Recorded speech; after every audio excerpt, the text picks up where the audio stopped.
To this video on finding the capacitance for a spherical capacitor. And up to this point, we've looked at the parallel plate capacitor, then the slightly more labor-intensive cylindrical capacitor, and now we're ready for a spherical capacitor. So ultimately, our plan is to find the ratio of the amount of charge stored on the plates divided by the potential difference across the plate. So the amount of charge stored per volt across the plates. Now, we're talking about plates, but we're also talking about spheres. So what is it, plates or spheres? Well, I have this outer sphere that serves as the outer plate, or one of the plates. And then I have an inner sphere, which serves as the other plate.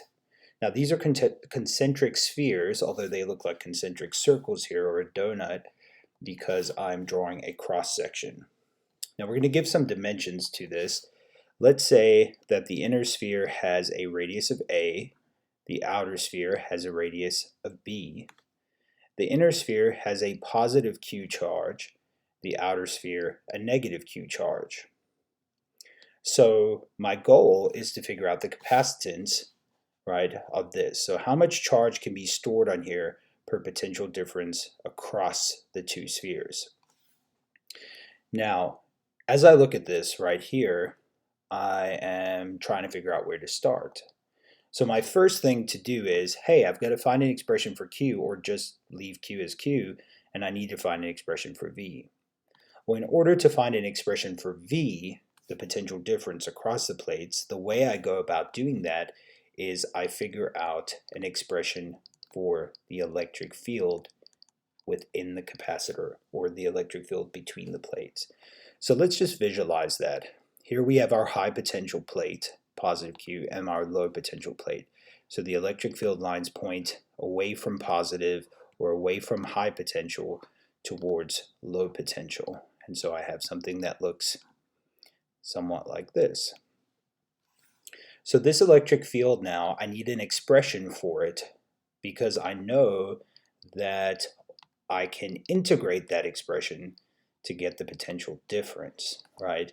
So I know that the voltage is equal to integral E dot dr, and so if I can find an expression for E, then I'm good to integrate, and I can ultimately, in step 3, substitute that expression for V into this, and I'll have the capacitance. So how do I find the electric field? Well, I drew it, right? Well, I have to find an expression, and so I'm going to use Gauss's law. And that's the easiest way to go about doing this. Now, Gauss's law, remember, is talking about electric flux, phi sub E. And the flux idea is that E times A, or E dot dA here, integral E dot dA, is the amount of flux, which is also the expression Q enclosed over epsilon naught.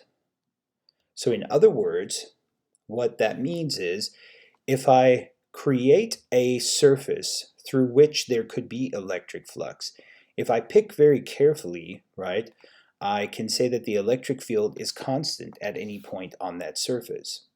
So my goal here is to make a surface in the region that matters, and the region that matters is inside the capacitor. I can pick any point. I'm going to pick this point over here. I'm going to define that point in terms of the radius here, and I'll call that R. And I'm going to say that at all equidistant points along this radius, remember again, this is a sphere, a bubble, drawn here represented as a circle. At all points on there, we can see that every single area vector is at 0 degrees to an electric field vector all the way around, and everywhere on here is constant, which is the goal. So ultimately what can happen here is I can say that if the electric field is constant and I sum up the area of this Gaussian bubble, I can find an expression for the electric field in terms of the Q. Now this again is positive Q, which is the Q that's completely enclosed. If I go ahead and do that, add up all the pieces of area, what I find is that the complete surface area is just 4 pi r squared, and that's equal to Q over epsilon naught. So solving for E, simply I have 4 pi epsilon naught okay, times r squared. Now, this was the very first expression that we had for the electric field around a point charge, and it's around spheres as well. We established that. So you might think, hey, okay, I've got, I need to find the electric field around this thing, and it's probably just going to be this equation. Well, students often get intimidated because there's this outer shell, and they think it's going to affect this electric field, and that's going to make, well, that's why Gauss's law is the easiest, because it says, hey, draw a surface around something, around this inner charge, and then you only have to focus on the inner charge, and who cares about the outer charge? And that's what I've done here. Now I have this expression that I can integrate. So we're going to go ahead and talk about what does it mean to integrate here. Well, if I took a voltmeter, okay, and I attached one lead to this outer plate and one lead to the inner plate, I'd get a reading for what the potential difference is across the capacitor plates, which I could plug in here.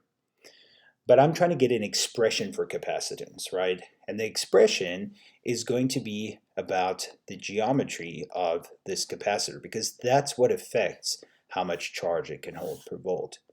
Now you might be wondering, how is this inner sphere sort of just suspended in this outer sphere? Well, we usually will actually fill this space with what's called a dielectric, and we'll look at that in a later video. For now, just imagine that it's floating. There's something there that's holding it, and we're all good. So as I look at this idea, what I'm saying is, hey, if I make one of these zeros, so if I make VB equal to 0 volts, then whatever the measurement is on here, that's the voltage at VA. So essentially what I'm going to do with my integral here is I'm going to integrate from here, from B, which is what I labeled the radius of the outer shell, to A, which is the radius of the inner shell. Now I'm going, the displacement dr here is opposite E, so this dot product is going to make this negative. So I'm going to say that VA minus VB, or VA minus 0, which I'm just going to call just V here, okay? V is equal to the negative integral, right, because I have these opposite directions, that's the negative, from B to A of the electric field expression dot dr. Now, I don't necessarily have to put the dot anymore because I've accounted for that over here. So let's go ahead and substitute this expression in and do some integrating. So I'm going to integrate from B to A, plug this in, which is Q over 4 pi epsilon naught. Now I've intentionally left this to the side so I can write it as dr over r squared. And I know that this is the same thing as integrating r to the negative 2 dr, which is going to give me negative 1 over r, of course, plus c. So that's an identity that I have, which is why I pulled this to the right. So let me go and make space again for this. So when I pull out my constants, I'm going to have negative q over 4 pi epsilon naught integral from B to A dr over r squared, and that's going to leave me with negative q over 4 pi epsilon naught times negative 1 over r evaluated from B to A. Now I can plug in the upper and the lower limit, but I see here that the two negative signs will make this positive, and so I'm left with q over 4 pi epsilon naught times 1 over A minus 1 over B. Now you'll oftentimes see this expression rewritten as finding a common denominator, multiplying this by excuse me, B over B, and this side by A over A, and then finding that's B minus A over AB. But we're going to leave it this way for right now. Now at this point we have to find the capacitance. So I'm going to substitute that expression in here. So we'll say that the capacitance is equal to Q over V. Q is Q. V is this. Q over 4 pi epsilon naught times 1 over A minus 1 over B. Now this is of course a complex fraction, so if I write it as a multiplication of the reciprocal, I have something that looks like this. The two Q's will cancel, which is good because the amount of charge we've shown experimentally that it does not affect the capacitance. So what I have here is 4 pi epsilon naught, all right, time or over 1 over A minus 1 over B. Okay, now that's kind of a weird looking expression, and you can, like I said, you can make this into something a little bit nicer to look at, but I'm fine with this. Now what I want to look at is this really interesting case here where we look at an isolated sphere. So an isolated sphere means that I essentially have this inner sphere and the outer sphere is basically at infinity. And this could be, the walls of a room, or it could be, something really far away surrounding this inner sphere. So essentially what I'm saying is A is going to become the radius of the isolated sphere, and B is going to go to infinity. So I'm essentially going to look at this expression and say that this is 1 over r, right? So let me rewrite this here. That this is going to be 4 pi epsilon naught over 1 over r, the radius of the isolated sphere, and b is infinity, so this over here is just going to go to 0, right?